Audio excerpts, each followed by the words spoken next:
Josh Cohen, Matt Cross, right from our start.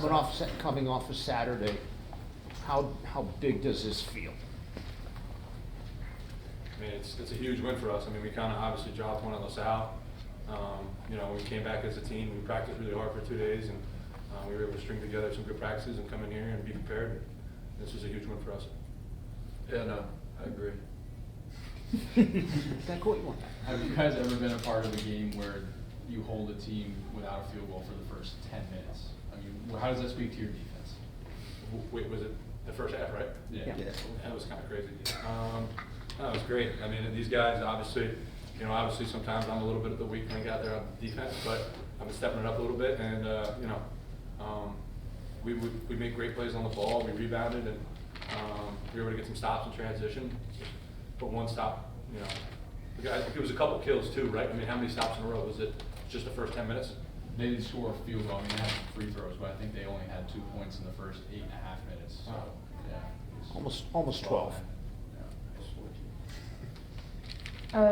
Josh, Matt, you, both of you and Rasul combined for 48 of your team's 74 points tonight. How does that really speak to the three of you stepping up as someone who's a seasoned veteran and has been playing at the D1 level for a long time now, and just helping out the freshmen with it? I think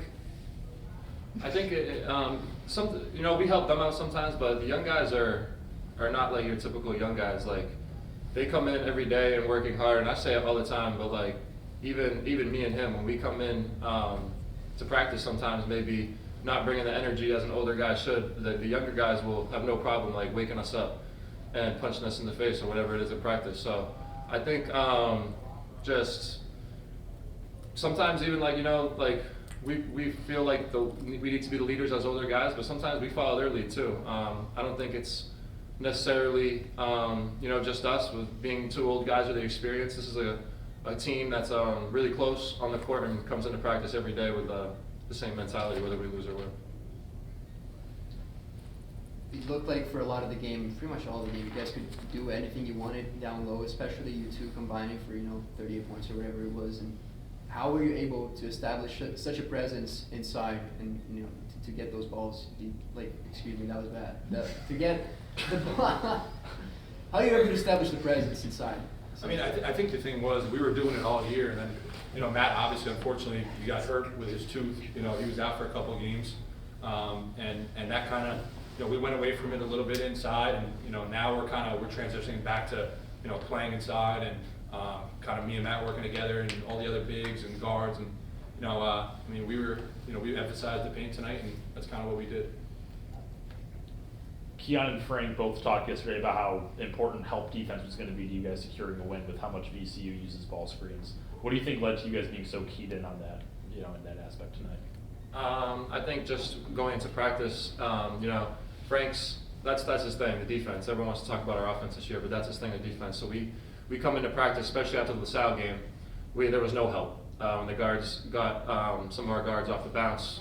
There was no help from the wings, which one of my positions, I'm one of the guys in that position. So we kind of went into practice like only talking about ball screen defense, and if we get blown off the bounce, where we're going to be in the help. Because you know, that's always been the defense, but when you get away from it, sometimes you kind of lose your identity. And that's kind of what happened last game, and you know, we came in after a loss instead of sulking like a lot of teams do this late into the season, coming in more hungry. So I think it's just practicing the way we practice that kind of brought that help. You guys led the entirety of this game, like literally you led the entire game, did not give up a lead. How did it feel to really play a complete game from start to finish, given how many times you guys have had to really struggle to keep a lead? I mean, that, you know, it comes down to leadership again. You know, when you know, me and Matt, obviously, and I've been in college even I think one more year than Matt. It's up to your leaders to take care of the ball and make sure we're able to finish games. So, you know, the games that we've lost kind of tight. Obviously, like, you know, I've taken, you know, personally, and I know a couple in my head that I could think of right now that are my fault, and that's one thing that we've been emphasizing. You know, when we got a lead, take good shots. You know, use some clock. I mean, a lot of, you know, it's not high school basketball.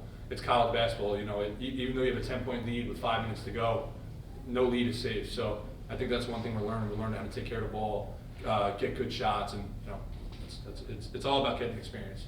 For both of you guys, what was it like to come off the court with what looked like the biggest crowd of the year and have that standing ovation?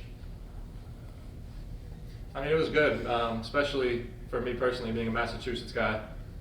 It's good to see, and it's exciting because we've been trying. Definitely let up a few games this year, but we're trying every day. We're working hard, so it's good to see it paying off with people coming in. You wanna? I mean, obviously Matt's, been here a year longer than I have, but coming here, I want to be able to help change the culture. And they talked about last year how, the games at the end of the year, there was really no excitement.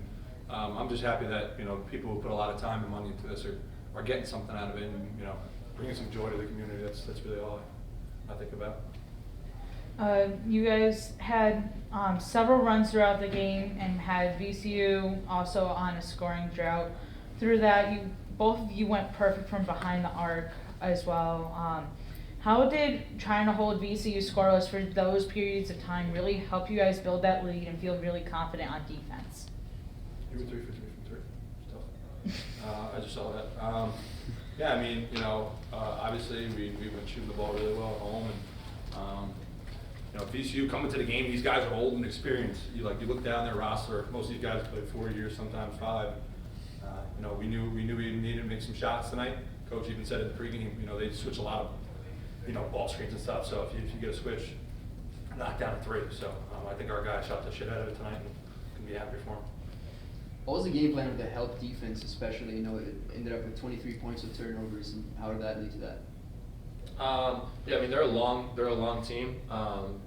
They're probably the longest team in our league. So getting in the gaps, because a lot of taller wings or taller guards their game isn't shifty to play off the bounce. They're straight line drivers, and that's like most of their team. When they play off the bounce, it's straight line drive. So, and they have bigger guards. I think Shoga and one of the other guys, Bearso, is 6'5".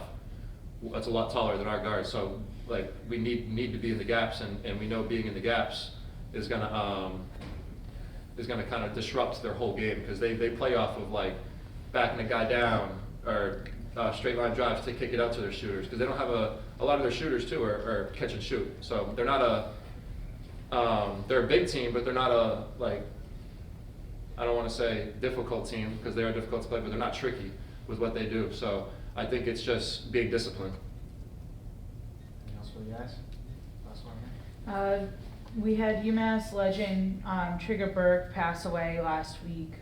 How much have you guys really heard about George Trigger Burke and his legacy that he's had here at UMass, and how does that really mean for you guys to kind of win a game after after you guys honored him to start the game off?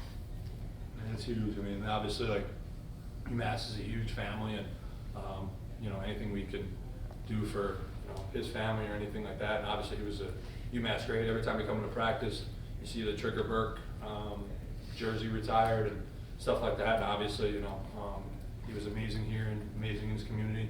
It's great we were able to get a win for him tonight.